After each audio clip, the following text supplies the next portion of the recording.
The term beginner snake doesn't inspire people to do more than the minimum, so very often, they won't even try. According to YouTube analytics, best beginner snake is searched for almost 2,000 times a month, and there are over 1 million videos that match those keywords. So how do people come to the conclusion what species is a beginner pet, whether they're the one doing the searching or the one proclaiming they have the answer? Want to know what species I would recommend? Let's slither on into it and find out.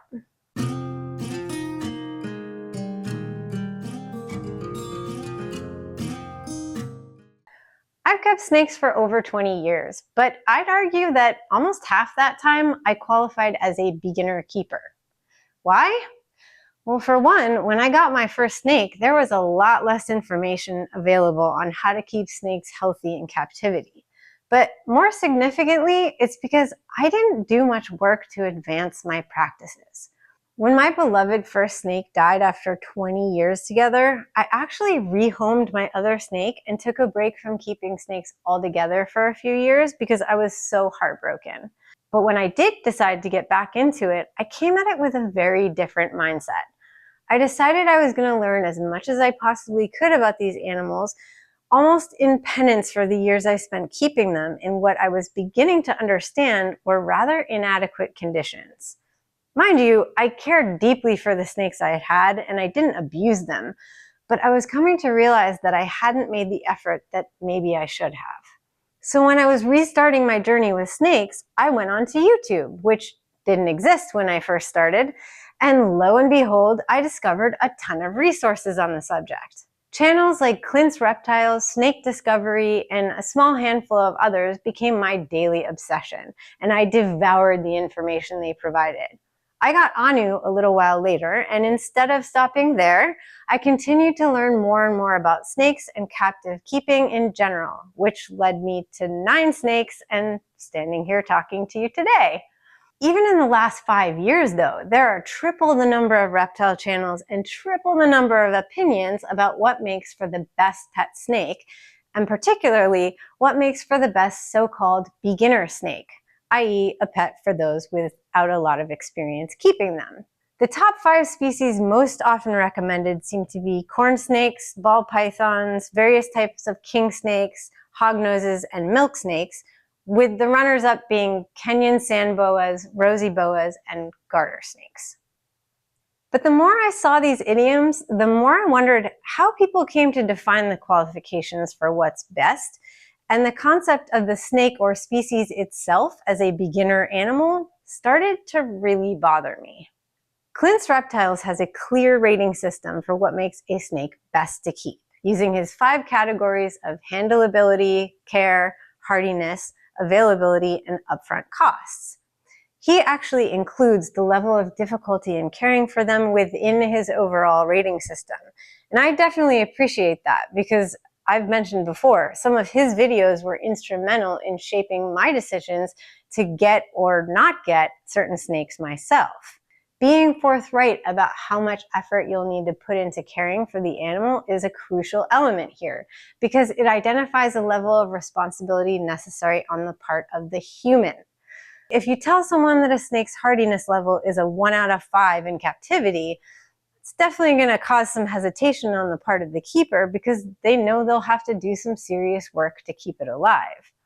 I don't really believe in generalizations about handleability as a rule, but if you say that a snake moves really fast and has a tendency to musk when frightened, then it might make someone pause before deciding to get it if they aren't experienced in handling snakes. These are all responsible methods of helping people understand whether a particular species is suitable for them as a pet. However, when it comes to those 1 million+ suggestions for the best beginner snake, I'm going to go ahead and suggest that this entire principle in and of itself is flawed. And not only that, it's dangerous.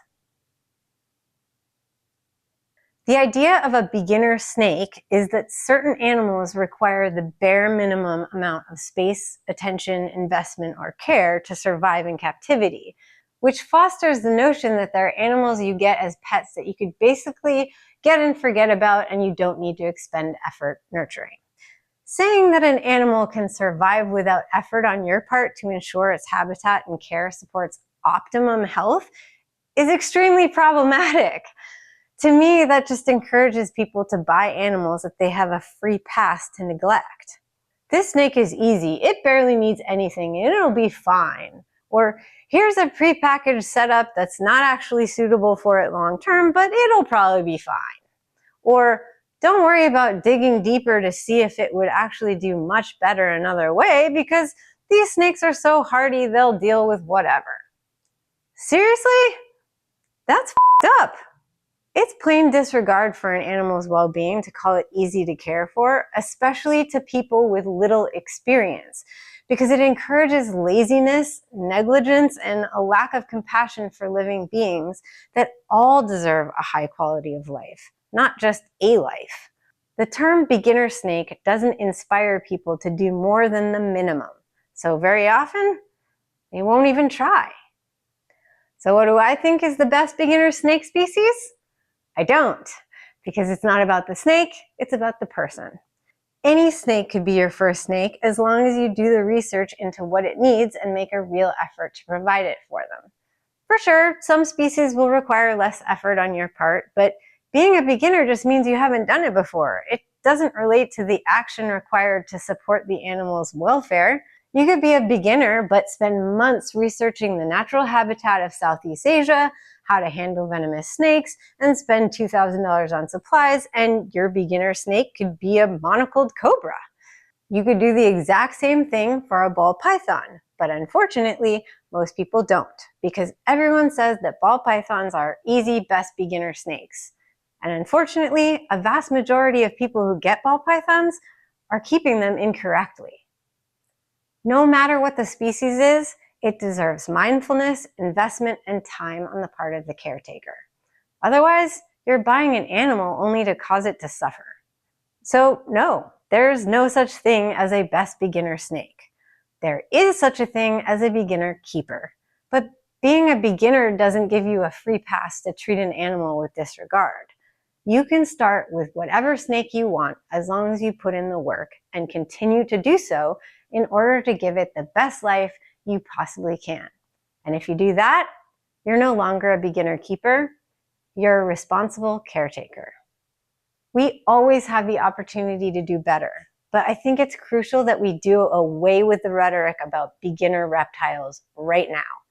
Instead, we should simply focus on what it is that each animal needs in order to thrive and encourage everyone at every level to provide that to the best of their abilities, whether they have 1 or 100 animals.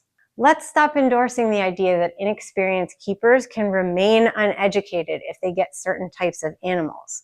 Let's stop selling animals to people without fully educating them and pointing them towards more resources. Instead of more best beginner snake videos, I'd like to see more videos on how to be a best beginner caretaker by teaching people how to advance. I'm going to try to do that here and continue to do it for myself and my own animals in perpetuity. Hey guys, just before we wrap this up, my subscribers might have noticed a few changes to the look of the channel in the last couple of weeks. Sorry if that was at all jarring, but there are some really exciting things happening in the coming months, and it seemed like the right time to clean house and adopt a fresher look that I felt more aligned with. If you aren't subscribed, well, you should do that now. Fair warning that past episodes might look a little different, so I wanted to acknowledge the change to avoid any confusion. I've also made some changes on Patreon and added a new tier, so if you're interested in supporting the snake therapy mission and getting some extra tidbits, please go check it out. Change is hard sometimes. It's a lot of work, but it's so necessary for growth and movement forward. And I am excited to share what's in store with you very soon, so I hope you'll stick with me on the journey. Oh, and don't forget to hit that like button if you enjoyed the episode. I'm Shira, and this is Zenith, and we'll see you next time for more snake therapy.